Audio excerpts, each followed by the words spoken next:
तो welcome back दोस्तों, आप सभी का स्वागत है मेरे यूट्यूब चैनल टाइटेनियम वर्ल्ड में। तो इस बार हम 1080p पर अपनी वीडियो बना रहे हैं, लेकिन फिर भी कुछ ना कुछ कमियां रह ही जाती हैं। जैसे कि गले में खिचखिच और जैसे कि रात को आने वाले थे, लेकिन रात में सो गए थे, उसके लिए सॉरी। दिन में टाइम मिला, दिन में हम वीडियो बना रहे हैं। अब ये इसका हम पहला पार्ट अपलोड करेंगे थोड़ी देर में, और इसके अलावा दूसरा पार्ट आपका जहाँ तक हम कल अवेलेबल करा देंगे। तो चलिए देर ना करते हैं। नरक नासक नागराज यानी NNN, नो नट नवंबर नहीं, नरक नासक नागराज, और उसकी कॉमिक्स का पहला भाग यानी कि नाग ग्रंथ श्रृंखला का थर्ड पार्ट, जिसका नाम है अरण्यक पर्व। तो चलिए आगे चलते हैं। हमारा नागराज एक वन क्षेत्र में घूम रहा है जिसका नाम है अरण्यक वन।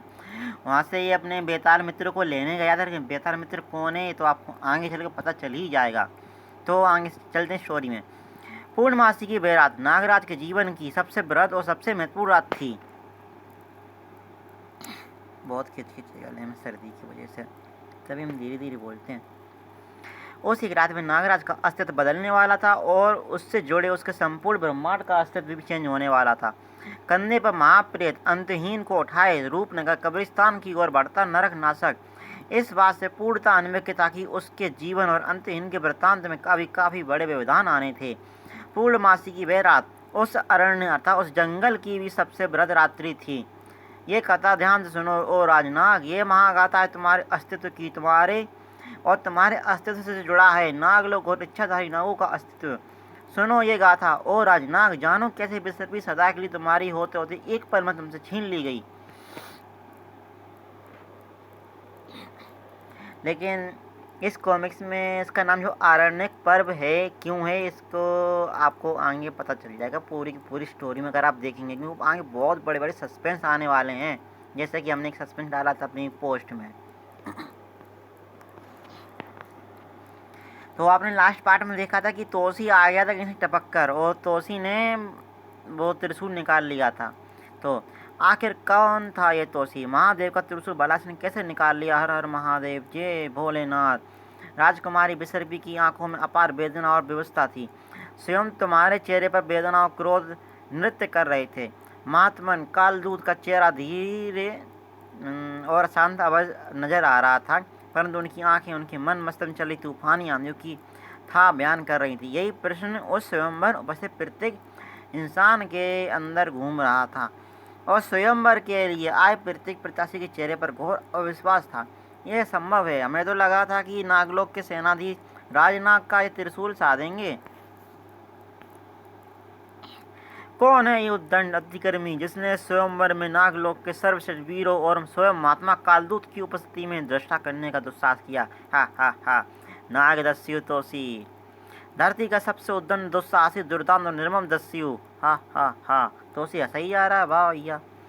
जिसकी उपलब्धियों का गुणगान करते हुए उसका परिचय स्वयं महात्मा कालदूत ने दिया हो, उसे भला किसी और परिचय की क्या आवश्यकता है?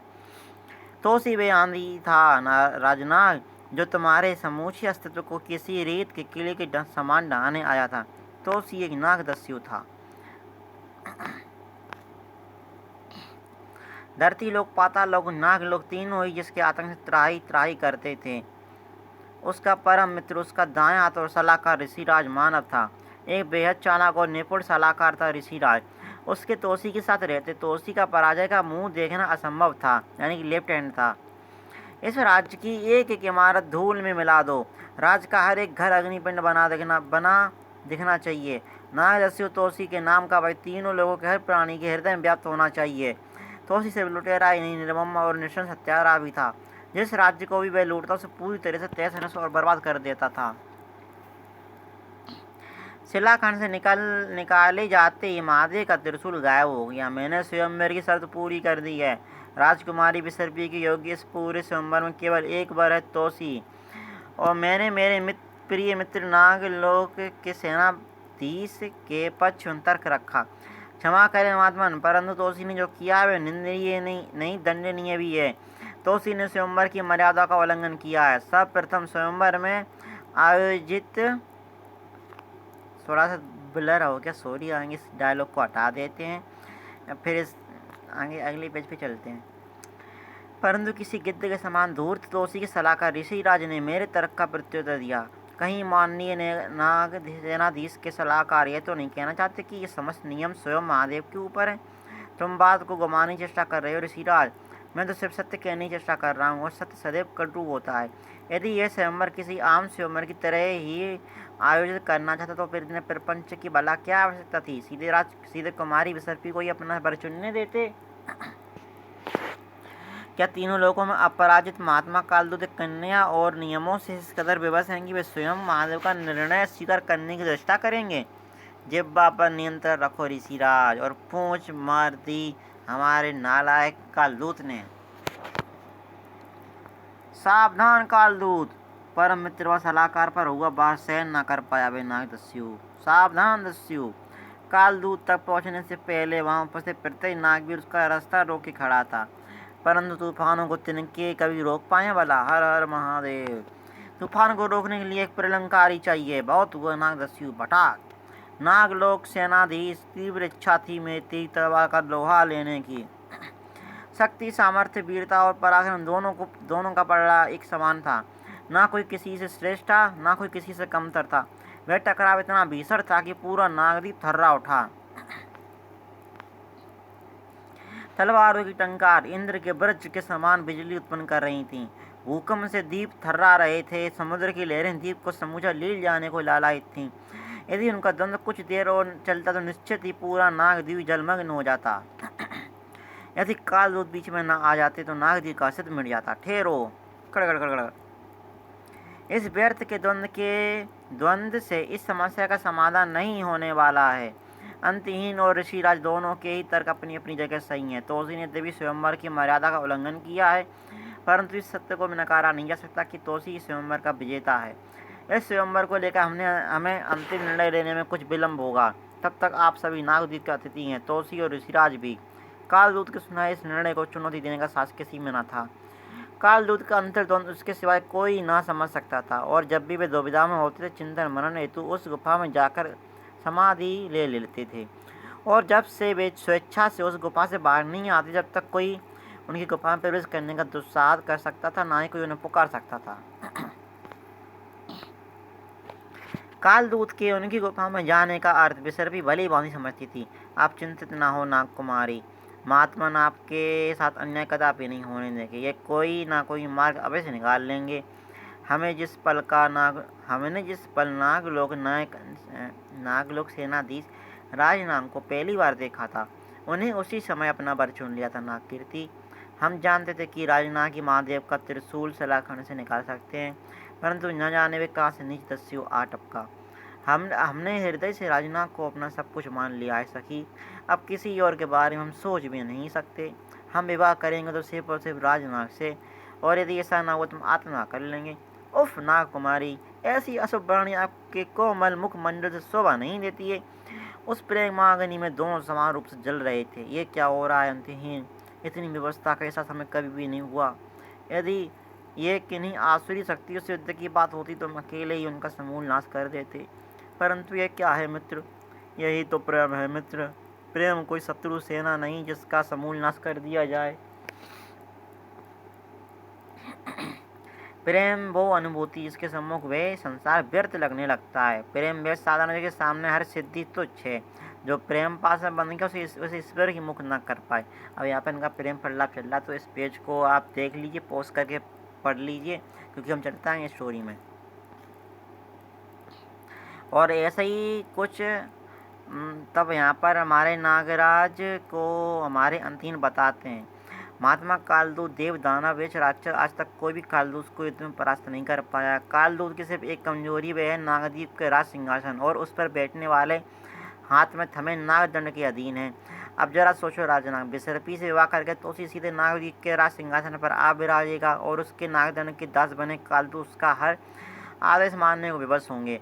और इतनी बड़ी शक्ति का उस दुर्दांत हत्यारे के नियंत्रण में आने का पर्याय है कि वे कालदूत को अस्त्र और आड़ बनाकर तीनों लोगों पर चढ़ाई कर देगा निसंदेह। परंतु तोसी जैसा नीच पापी स्वयं महादेव का त्रिशूल शिलाखंड से कैसे निकाल पाया? सिर्फ इतना ही नहीं, उसने जिस आत्मविश्वास से कालदूत पर आक्रमण किया था और जिस बराबरी से तुम्हारे साथ द्वंद्व किया, वह सिद्ध करता है कि तोसी कोई साधारण इच्छाधारी नाग नहीं है। उसके पास ऐसी अद्भुत और विलक्षण शक्तियाँ हैं जिनके बारे में हमें कोई जानकारी नहीं। हम जानते हैं तो सिर्फ इतना कि उन शक्तियों के बल पर तोसी के लिए अपने का कथन को सत्य सिद्ध कर दिखाना कोई बड़ी बात नहीं है। उसके लिए नाग कुमारी बिसर्पी सिर्फ एक माध्यम है अपने कुत्सित उद्देश्य को पूर्ण करने का, और हमें उसे किसी तरह से रोकना होगा। तोसी और उसके इरादों के विषय में काफ़ी हद तक सही था हमारा अंतहीन। हाँ, सब हमारी कूटनीति के अनुरूप हो रहा है मित्र। तुम्हारी वर्षों की तपस्या का फल तुम्हें मिल नहीं वाला है। तोसी अब कोई मामूली नागदस्यु ना रहेगा, महान तोसी तीनों लोगों का स्वामी बनेगा। परंतु एक बात में गलत था, अपना अंतहीन प्रेम की शक्ति उस निर्मम दस्यु के पाषाण से शीत हृदय में भावनाओं की नन्ही कोपले खिला गई हैं, इसका अंदेशा मुझे ना था। हम आए तो यहाँ तीनों लोगों का स्वामी बनने का स्वप्न लेकर ही थे मित्र ऋषिराज, परंतु अब हमें नागकुमारी बिसर्पी के स्वामी बनना चाहते हैं। किसी अप्सरा से भी अति सुंदर है बिसर्पी, जी चाहता उसका नाम बदलकर अप्सरा रख दूं। हमें प्रेम हो गया है मित्र, पहली नज़र में ही हमें नागकुमारी बिसर्पी से सच्चा प्रेम हो गया है। ये मेरी तरह ही ऋषिराज भी तोसी की इन भावनाओं से अनभिज्ञ था। स्वयं पर संयम रखो मित्र, प्रेम वे अग्नि है जो वर्षों तक किए के तप से प्राप्त फल को भी जलाकर खाक कर देती है। तुम्हें क्या कह रही हो मित्र? सत्य कह रहा हूँ मित्र। मत भूलो कि आज तुमने जो भी किया है और आगे जो भी कुछ करने वाले हो उसके पीछे तुम्हारा असल उद्देश्य क्या है। मत भूलो उस अन्याय को जो तुम्हारे साथ हुआ था। मत भूलो उस कठोर तप को जिससे गुजरना तीनों लोक में किसी के बस की बात नहीं। कुछ नहीं भूला हूँ मैं, नहीं भूला अपने साथ हुए अन्याय और विश्वासघात को, जिसके बाद ही महादेव को प्रसन्न करके उनसे वरदान पाने के लिए नाग पर्वत पर वर्षों तक तपस्यारत होने का निर्णय लिया था मैंने। सदैव लावा उगलते अति दुर्गम नाग पर्वत के खोलते लावे ने मेरी केंचली और मांस गलाकर खाक कर दिया था, परंतु निरंतर जपते महादेव के नाम ने ही मेरी प्राण रक्षा की। उसी नाग पर्वत पर 100 वर्षों तक मैंने अपनी दुम पर सीधे खड़े होकर महादेव का नाम जप किया। अगले 100 वर्षों तक कई ऋतु बदलती रहीं। मेरे कंकाल पर अनगिनत बार मांस और त्वचा चढ़ी, जिन्हें कभी चींटियाँ खाएंगी तो कभी गिद्ध नोच के, परंतु मैंने अपना प्रण नहीं टूटा। उठो बस, अंततः अपने कठोर तप से हमें आने को विवश ही कर दिया। बाबा भोलेनाथ के चरणों में परम भक्त प्रणाम। कहो क्या अच्छा रखते हो। और अंतन मैंने यह वरदान मांगा। शेष वस्त्रों का खंड तप था जो मेरा। हे देवों को देव महादेव, मुझे वरदान दीजिए जब भी कोई दुश्मन मुझसे सामना करने आए तो उसके समान बल मुझे मिल जाए। यानी ये बाली है हमारे इसका कॉमिक्स का। तथास्तु। परंतु यदि तुमने इस वरदान का प्रयोग अनाचार के लिए किया तो तुम्हारी ये शक्ति तुम्हारे साथ होते हुए भी उस समय तुम्हारी कामना आएगी जब तुम्हें इसकी सबसे ज़्यादा आवश्यकता होगी। निसंदेह अपनी अखंड तपस्या बल पर तुम एक अभजयी योद्धा बन गए हो। आज तुम कालदूत से भी लड़ जाओ, तुम्हारे अंदर जितना ही बल होगा जितना कालदूत में है, परंतु तुम्हारे उद्देश्य तक केवल वे घृणा ही लेकर जा सकती है जो तुम नागराज वासुकी से करते हो। प्रेम घृणा का शत्रु होता है। ऐसा कदापि नहीं होगा मित्र, मेरा विश्वास करो। यह प्रेम मुझे कमजोर नहीं पड़ने देगा, बल्कि मुझे वह सामर्थ्य उत्साह देगा जो मुझे नागलोक का भी नहीं स्वर्ग का भी राजा बनाएगा। मुझे ज्ञात है कि तुम मेरे सच्चे मित्र हो, मेरा साथ अवश्य दोगे। मेरा यकीन करो मित्र, मैं बिसर्पी को बल से नहीं अपने प्रेम से जीतना चाहता हूँ। जिस दिन बिसर्पी को मेरे अथाह प्रेम की गहराई का एहसास होगा, उसकी हर सांस में तोसी का नाम बसा होगा। हम उचित है मित्र। अब तक मैंने तुम्हें जो भी कुछ समझाया वे तुम्हारा विशेष सलाहकार होने के नाते मेरा कर्तव्य था, परंतु तुम्हारा परम मित्र होने के नाते मैं ये कहूँगा जो मेरा दायित्व है। मैं तोसी और बिसर्पी का मिलन कराऊंगा। क्या तुम सत्य कह रहे हो ऋषिराज? परंतु ऐसा करने के लिए हमें नागलोक के सेनाधीश राजनाग को अपने रास्ते से हटाना होगा। मैंने स्वयंवर में देखा, दोनों एक दूसरे को कैसी नज़रों से देख रहे थे, और तुम्हारे त्रिशूल निकालने पर नाग कुमारी बिसर्पी जैसा आतंकित हुई थी। मैं प्रमाण करता कि राजनाग से प्रेम करती है। मुझे और बिसर्पी को दूर करे उससे पहले ही मैं राजनाग का शीश उसके धड़ से जुदा कर दूंगा, और ऐसा करके बिसर्पी का प्रेम पाने के लिए हर अवसर को सदैव के लिए तुम खो दोगे। बिसर्पी के लिए संसार सबसे घृणित अगर कोई होगा तो केवल तुम। तो फिर पता मैं क्या करूं। ठीक उसी समय नाग कहती तुम्हें वे नाग मुद्रा का ले जाकर नाग सेनाधीश राजनाग को देनी होगी। उनसे कहना कि मुझसे रात्रि के दूसरे पैर में नागद्वीप के पश्चिमी समुद्र तट पर आकर मिले। जैसी आज्ञा नाग कुमारी। मेरे पास एक युक्ति है जिससे राजनाग का कांटा तुम्हारे और नागकुमारी राह से हमेशा के लिए हट जाएगा। ध्यान से सुनो। हर्ष एक तरफ अब ऋषि राज की कूटनीति तोशी को उसके प्यार को पाने की तैयारी कर रही थी, दूसरी तरफ कालदूत अपने मन मस्तिष्क पर चोट कर रहे सवालों के जवाब पाने में प्रयत्न कर रहे थे। ये धर्म संकट मुझे जीने नहीं देगा, मुझे धर्म संकट से उबारिए महादेव, दर्शन दीजिए भोलेनाथ, दर्शन दीजिए। महादेव के स्थान पर उनके नागों के राजा वासुकी प्रकट हुए। नेत्र खोलो वत्स, दास का परिणाम स्वीकार करे राजन, विजयी भव वत्स। कैसे विजयी हूँ राजन, मैं तो ठीक वैसा ही किया जैसा आपने मुझसे करने को कहा था, परंतु ऐसा हो गया जिसकी मैंने कल्पना भी ना की थी। हम स्वयं चकित हैं वत्स, शिलाखंड से महादेव का त्रिशूल सिर्फ राजनाग निकाल सकता था। वत्स, हमने महादेव के आदेश पर ही तुम्हें त्रिशूल और शिलाखंड सौंपा था।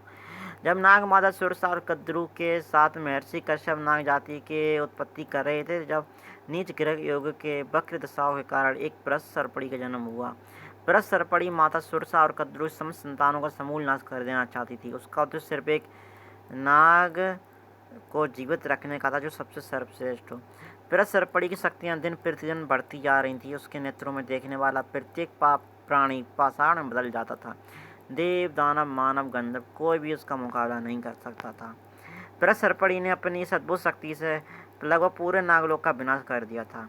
अपनी शक्ति के दम में चूर परस सर्पड़ी सर्वश्रेष्ठ तक्षक की तलाश करते हुए मुझ तक कैलाश पर्वत आ पहुंची। कद्रू पुत्र वासुकी, तीनों लोकों में मुझसे सर्वश्रेष्ठ, तुझसे सर्वश्रेष्ठ नाग दूसरा कोई नहीं है। मैं तेरे साथ संसर्ग करके एक नई नाग जाति की उत्पत्ति करूंगी। संसार की समस्त जातियों में सर्वश्रेष्ठ होगी, जिसके सामने देवता भी चरणों की धूल के समान होंगे। अपने मद में चूर परस सर्पड़ी मेरी ओर बढ़ी। मैं महादेव के कंठ से लिपटा हुआ था, जो कि अब उसी घड़ी घोर ध्यान में लीन थे। परस सर्पड़ी के अट्टहास से महादेव का ध्यान भंग हो गया। परिणाम स्वरूप महादेव ने अपने नेत्र खोले क्या कह रहे हैं, महादेव ने बिना अपने नेत्र खोले ही परस सर्पड़ी को अपने त्रिशूल का प्रहार किया। महादेव के त्रिशूल से प्रतिरूप का वार इतना प्रचंड था कि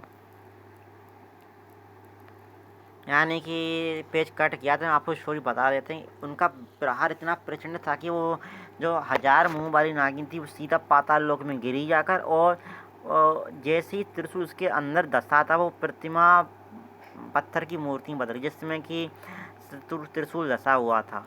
तब आगे महादेव ने अपनी आंखें खोली, बोली में उसके साथ बोले, आज से हजारों साल बाद जब नागलोक एक बार फिर से चतुराई नागों से बच चुका होगा, जब नागों की शक्ति अपने चरम पर होंगी, तब उन्हें एक योग्य तक्षक की आवश्यकता होगी। तुम हमारी सेवा में हमेशा लीन हो। ऐसे में एक योग्य तक्षक ही नागलोक को सही नेतृत्व प्रदान कर सकता है, ताकि मानव और इच्छादायी नागबास संसार में एक साथ वास कर सकें। जो नाग योद्धा इस शिलाखंड से हमारी त्रिशूल निकाल लेगा, वही नागद्वीप की राजकुमारी का उचित वर होगा और वही नागलोक का अगला तक्षक बनेगा। महादेव के आदेशानुसार मैंने तुम्हें वो शिलाखंड सौंप दिया। मुझे पूर्ण विश्वास था कि शिलाखंड से त्रिशूल राजनाग ही निकाल सकता है, क्योंकि उस समय बाबा देश में वासु के साथ कुछ ऐसा बोलने जा रहे थे। संसार का जैसे जानने का समय अभी नहीं आया था, और तभी कोई उनकी गुफा में आ जाता है और वासुकी जी हो जाते हैं गायब। कौन है वहाँ? किसने दुस्साहस किया बिना अनुमति हमारी कंदरा में प्रवेश करने का? वास्तव में तू एक अहंकारी नाग है, जो अपने मिथ्या आदर्शों की बलि देवेदी पर मेरे प्रियंग की बलि चढ़ा देने पर तुला है, परंतु मैं ऐसा कदापि नहीं होने दूंगा। नागलोक सेनाधीश, तुम्हारा ये दुस्साहस कि तुम मर्यादा का तिरस्कार करते हुए ऐसे शब्द का प्रयोग करो। शब्द तो तुझ जैसे बड़बोले के हथियार हैं। कालदूत राजनाग मिथ्यावाणी में नहीं, कर्म में विश्वास रखता है। अरे उद्दंड नाग, तेरा ये दुस्साहस टना। आज तेरा वध करके अपने विसर्पी के मिलने का मार्ग प्रशस्त करूंगा मैं। कालदूत को अपनी आंखों और कानों में विश्वास नहीं हो रहा था। न जाने ही अचानक मिले आघात का असर था या राजनाग का पराक्रम की कुछ पलों के लिए ही सही, राजनाग कालदूत पर हावी हो गया। परंतु कालदूत को तीनों लोगों में अपरजाए नागयुद्धा की उपाधि यूं ही नहीं मिली थी, और वो नागराज यानी कि इस नागराज को फेंक देते उठाकर पूंछ से। कहाँ गया वे नराधम उद्दंडी? आज मेरा चीर चला उसके हृदय के पार होगा। लेकिन आपको बता दें कि जो चीर चला था क्या, वो तो उसी आया था रूप बदल कर, जबकि असली नागराज तो विसर्पी से मिलने आया था। इतनी घड़ियों के ओंठ केवल आंखें संवाद कर रही थीं। एक ही राजा नाग के चरणों में अपना शीश रख दिया। यानी कि अपने लोगों का प्रेम प्रलाप हुआ तो आप खुद ही कॉमिक्स पढ़ लीजिए, ज़्यादा बातें नहीं करेंगे। लेकिन तभी वहाँ पर कालदूत आ जाते हैं नागराज पर वार करने के लिए। सावधान महात्मन, आप आदरणीय और मैं मर्यादा का उल्लंघन नहीं करना चाहता, अन्यथा नागलोक सेनाधीश आपको ऐसी वाणी बोलने के उपलब्ध में मार देगा। तू तो उस नीच नागदस्यु तोसी से भी कई अधिक निकृष्ट है। वह खुद को नागकुमारी की योग्य सिद्ध कर पाता, उससे पूर्व तूने ही खुद को अयोग्य सिद्ध कर लिया। कदाचित इसलिए महादेव की लीला हुई कि तेरे समय तोसी ने त्रिलाखंड से त्रिशूल निकाल लिया। दो महागढ़ एक बार फिर से दूसरे से टकराए थे। धरती और गगन दोनों थर्रा उठे। त्राहिमाम त्राहिमाम। टकराव इतना प्रचंड था कि देवतागण त्राहिमाम कर उठे। देवराज इंद्र का इंद्रासन डोल उठा। ऐसे भीषण टकराव का संसार पहले कभी भी साक्षी नहीं बना था। तो दोस्तों क्या होगा आगे इन दोनों की लड़ाई में? कोई मरेगा कि कोई बचेगा, कि नागराज अपना जीतेगा, कि कालदूत हारेगा, कि क्या होगा? या फिर तोसी अपनी चाल में हो जाएगा कामयाब? क्या उस नागराज से उसकी पृथ्वी छिन जाएगी? ये जानने के लिए वेट करें हमारे अगले एपिसोड का। और चैनल को सब्सक्राइब कर लीजिए और करवा भी दीजिए, ठीक है? चलिए बाय।